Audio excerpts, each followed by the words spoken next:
A veces cuando hay remesones electorales muy fuertes y particularmente cuando hay sistemas, por ejemplo, parlamentarios, como es el caso de Suecia, las reacciones son instantáneas. Hay que hacer algo de inmediato. Se pierden escaños, se cambian las mayorías y eso pasó en Suecia con una entrada muy potente de la derecha sueca y el gobierno que estaba a cargo renunció la primera ministra de inmediato y nos explica esa situación Raúl Sor. ¿Cómo estás, Raúl? Hola, Fernando. Sí, un batatazo importante lo que ha ocurrido en Suecia porque es un país muy emblemático. En primer lugar, es un país muy rico, es un país que ha aceptado a muchos inmigrantes y es una sociedad que en general es abierta, tolerante y se ha dado un fenómeno en las últimas décadas, pero especialmente en la última década, de un tremendo auge de la extrema derecha. Y cuando digo extrema derecha estoy hablando de partidos fascistoides, con vasos comunicantes, con grupúsculos nazis, es decir, algo profundamente anti-inmigrante. Los demócratas de Suecia, así se llama el partido, tuvo un muy buen resultado en las últimas elecciones. Hoy día se han conocido ya los resultados definitivos y le han ganado por 3 votos en la composición del Congreso a la coalición gobernante en la que estaban los socialdemócratas, los verdes y otras formaciones políticas. Y esta conformación de la derecha, de la extrema derecha, en la cual los demócratas de Suecia pasan a ser la primera formación de extrema derecha. Incluso le han ganado al partido que durante mucho tiempo era el partido de derecha dominante, que se llamaba el Partido Moderado. Los moderados quedaron en segundo lugar, no perdieron un par de escaños, y ahora este partido fascistoide pasa a ser la primera fuerza de derecha. Probablemente ellos no van a llevar, es casi seguro que no van a llevar a un primer ministro, definitivamente no van a tener la fuerza para eso, pero van a ser un partido tremendamente gravitante.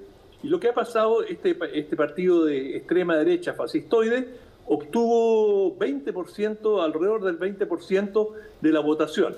Esto no es atípico, es decir, el Frente Nacional en Francia ha tenido más votos que eso, también Alternativa para Alemania, el partido de extrema derecha, también con elementos fascistoides alemán, ha llegado a tener una votación significativa, pero en general todos estos partidos de extrema derecha con elementos fascistas llegan al 20% y un poquito más del 20%, y ahí se estancan, es como que ahí tienen un techo. Sin embargo, cualquier partido en cualquier lugar del mundo que obtiene un 20% de la votación puede jugar un rol decisivo en las conformaciones de los gobiernos.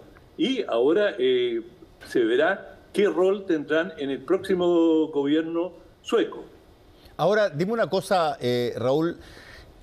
Probablemente en Suecia deben estar haciendo el mismo ejercicio que estamos haciendo nosotros acá de interpretación de lo que la ciudadanía determinó en el caso del plebiscito de salida. Allá deben estar también buscando las explicaciones para que, por ejemplo, se perdieran escaños muy potentes a costa de un auge de la oposición y la oposición más dura, como tú lo has dicho. ¿Cuáles son esas razones principales, digamos, que se están, porque no creo que puedan haberse dado de improviso hace un par de meses nomás? En absoluto. Una y principal razón es la xenofobia o el sentimiento anti-inmigrante. Suecia ha tenido un influjo muy importante de inmigrantes. Digamos, hace década y media había un 10% de inmigrantes y ahora hay cerca de 20%. Y esto ha tenido un impacto muy relevante en la percepción de la población. Como decíamos, Suecia es un país rico, no hay tanto ese debate que los inmigrantes se llevan las casas, están recibiendo prestaciones sociales, porque Suecia tiene recursos para absorberlo. Pero el choque cultural ha sido muy fuerte y uno de los elementos centrales es el de la seguridad. En una serie de ciudades, por ejemplo en Malmö, en el sur de Suecia, hubo un incidente en que bandas de jóvenes inmigrantes se agarraron a tiro, y esto es algo insólito en Suecia y generó un tremendo impacto, y ha aumentado mucho la violencia contra las personas y contra la propiedad, robo de automóviles, se ha insegurizado. Suecia es un país increíblemente seguro, tú puedes caminar a cualquier hora por cualquier parte, y ahora en ciertos barrios la gente tiene temor para circular, y esto ha ido generando un malestar muy significativo en sectores, bueno, hablamos de un 20%, pero no solamente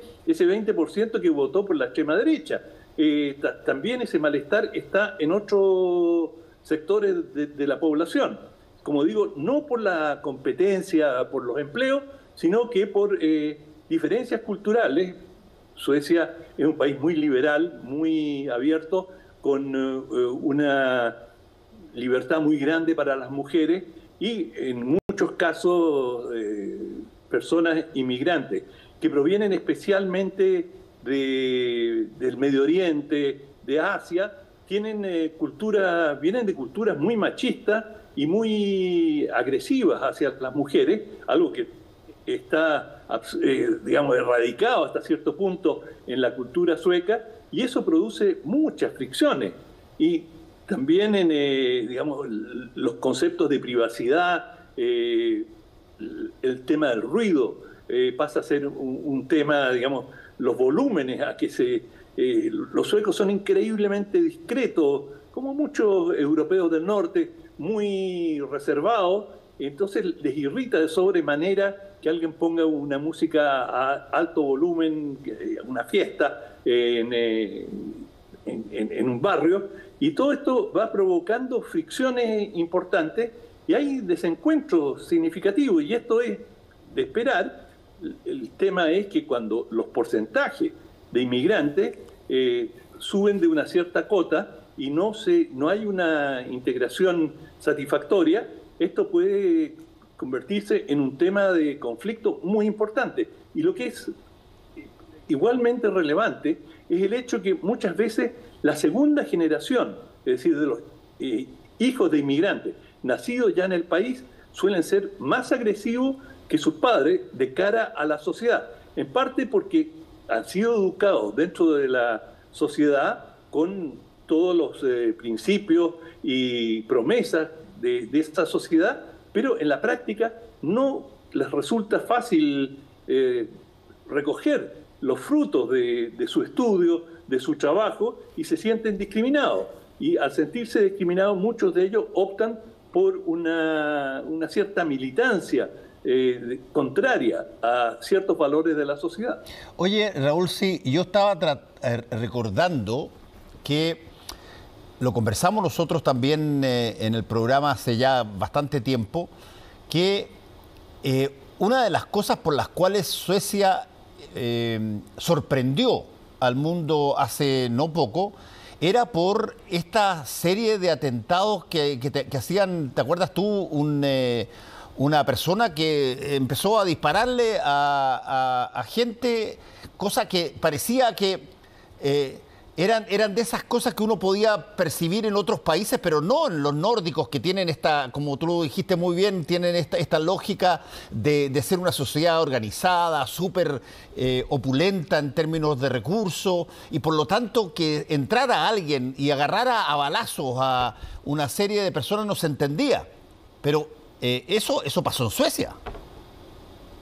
No, ¿te refieres al incidente en Noruega? En Noruega, perdón, en Noruega, tienes razón, en Noruega, sí, perdón, no es Suecia, en Noruega, pero me estoy refiriendo a los países que tienen esta visión o tienen esta imagen de ser súper ordenaditos, súper claro, Y de pronto se produce un suceso como ese,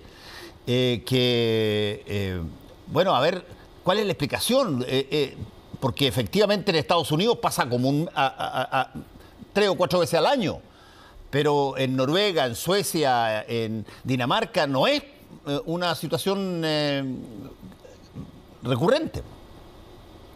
Sí, bueno, lo que hay se ha hecho muy prominente en Suecia y en todos los países nórdicos, también en Alemania, es un sentimiento antiislámico muy profundo y se culpa al Islam por los valores del machismo, por el desprecio o la subvaloración de la mujer. Esto en sociedades en que la mujer tiene un estatus elevado. No diría que hay paridad de género, pero quienes están más cerca de esa paridad son precisamente los países nórdicos.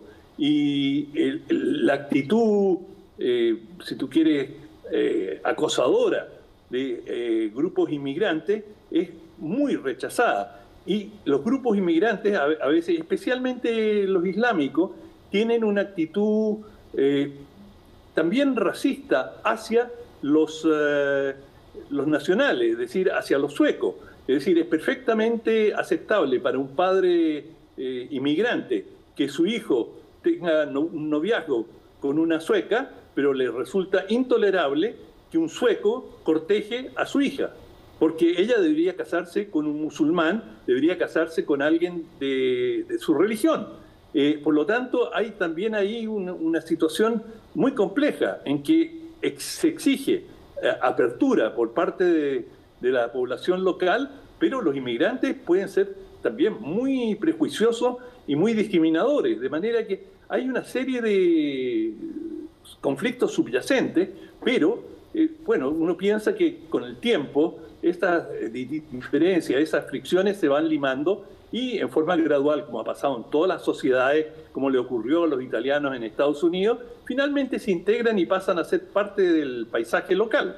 Pero eso no ha ocurrido y estos resultados tan dramáticos de las elecciones reflejan ese conflicto que está muy vivo en Suecia y en varios países de Europa y que han sido determinantes en los resultados electorales e ir cambiando el mapa del viejo continente desde el punto de vista político.